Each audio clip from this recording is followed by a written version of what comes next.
एक टेम्पल जहाँ करोड़ों लोग जाते हैं, एक सुप्रीम कोर्ट का जजमेंट और एक सवाल जो आज भी अनरिजॉल्व है। क्या ज्यादा पावरफुल है, फेथ, ट्रेडिशन या constitution of India?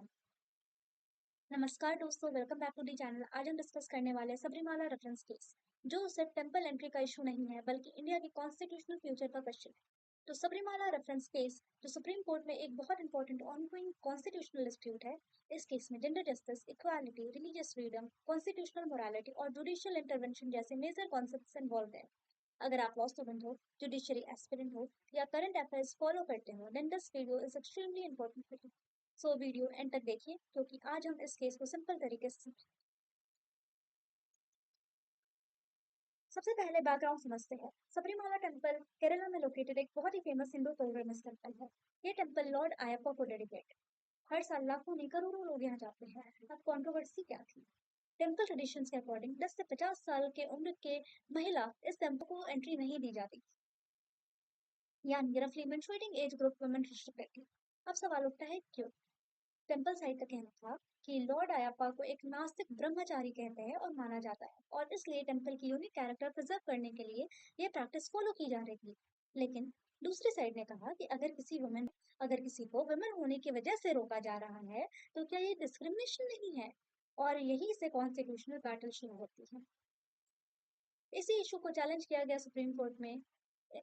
Indian young lawyers association versus State of Kerala 2018 में पिटिशनर्स ने चैलेंज किया एक लीगल रूल को, जो था rule 3B of Kerala Hindu places of public worship rule 1965। उनका कहना था कि वुमेन को एक्सक्लूड करना अनकॉन्स्टिट्यूशनल है और ये उनके फंडामेंटल राइट्स को वायलेट कर रहा है। कैसे? क्योंकि आर्टिकल 14 ये कहता है कि सारे लोग इक्वल हैं, equality before law. Article 14 gender के बेसिस पर डिस्क्रिमिनेशन रोकता है, और आर्टिकल 25 सबको रिलीजन प्रैक्टिस करने का राइट देता है। तो पिटिशनर्स का सिंपल आर्गुमेंट था, अगर मेन जा सकते हैं तो वुमेन क्यों नहीं? 2018 में सुप्रीम कोर्ट ने 4:1 मेजोरिटी से हिस्टोरिक जजमेंट। कोर्ट ने वुमेन एंट्री अलाउ कर दी, यानी बैन स्ट्राइक डाउन हो गया। अब कोर्ट ने क्या रीजनिंग दी? कोर्ट ने बोला कि ये आर्टिकल 14, 15, 17 और 25 ऑफ द इंडियन कॉन्स्टिट्यूशन को वायलेट करता है। मतलब कि जेंडर के बेसिस पर एक्सक्लूजन एक्सेप्टेबल नहीं है, मेंस्ट्रुएशन कोई इम्प्योरिटी नहीं है, और अगर आर्टिकल 25 सबको वर्शिप का राइट देता है, तो वुमेन को कैसे रोका जा सकता है? और कोर्ट ने ये भी कहा कि वुमेन एक्सक्लूजन रिलीजन का एसेंशियल पार्ट प्रूफ नहीं होता है। It was not an essential religious practice. मतलब कि हर पुरानी ट्रेडिशन ऑटोमेटिकली कॉन्स्टिट्यूशनल नहीं होती है।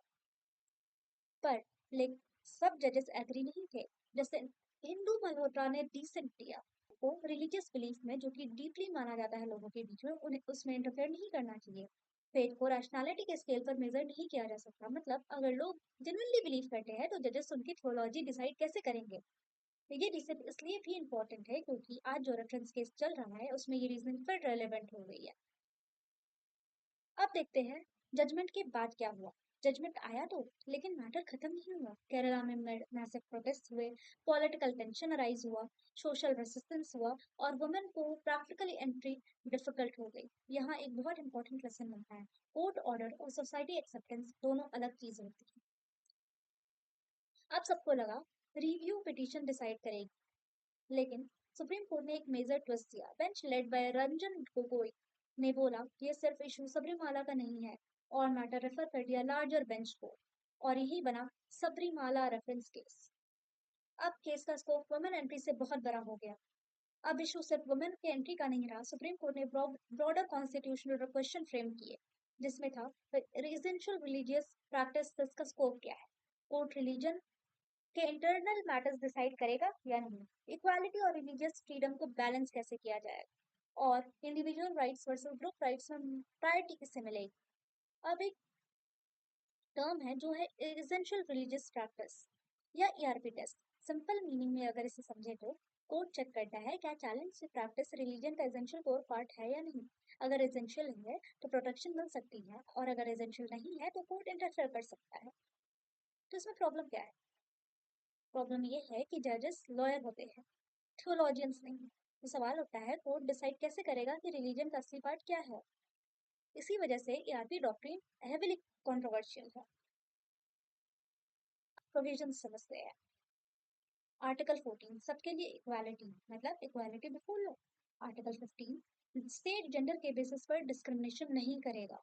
आर्टिकल 17 जो अनटचेबिलिटी को अबॉलिश करता है।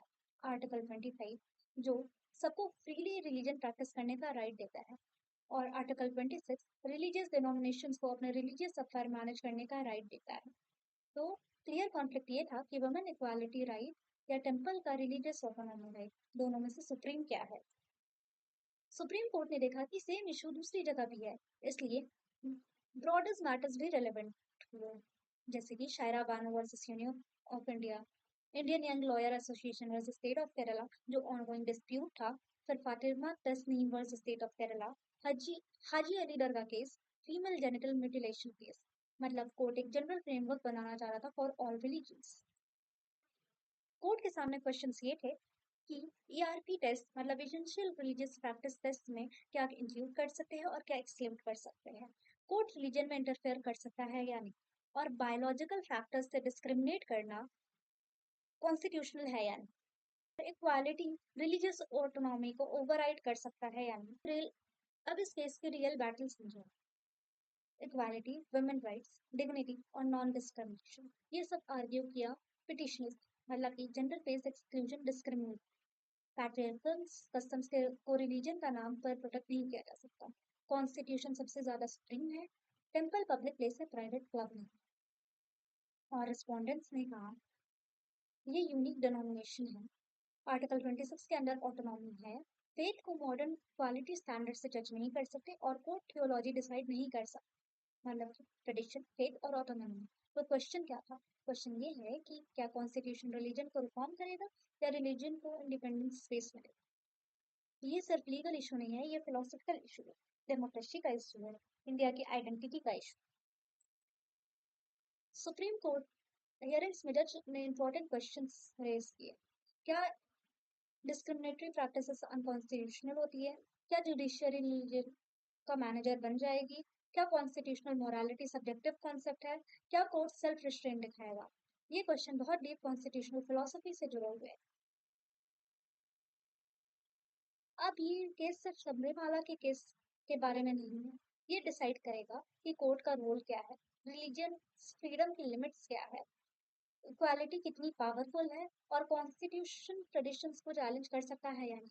मतलब जब भी जजमेंट आएगा, ये सिर्फ एक टेम्पल का डिसीजन नहीं होगा। एक लाइन में समझे तो सबरीमाला केस टेम्पल का के गेट का नहीं, इंडिया के कॉन्स्टिट्यूशनल गेट का केस है। अब मैटर सुप्रीम कोर्ट के सामने पेंडिंग है, और जब भी डिसीजन आएगा वो इंडियन कॉन्स्टिट्यूशनल लॉ का लैंडमार्क जजमेंट होगा। आपके हिसाब से क्या होना चाहिए? ट्रेडिशन प्रोटेक्ट होनी चाहिए या इक्वालिटी को प्रायोरिटी मिलनी चाहिए? कमेंट सेक्शन में जरूर बताइए। दोस्तों, सबरीमाला केस सिर्फ एक टेम्पल का गेट खोलने या बंद करने का केस है। ये उससे भी बड़ा सवाल है कि क्या एंशियंट ट्रेडिशन कॉन्स्टिट्यूशन के अकॉर्डिंग चलेगी या कॉन्स्टिट्यूशन ट्रेडिशन से अकॉर्डिंग बेंड होगा। इसलिए ये केस इतना इम्पोर्टेंट है।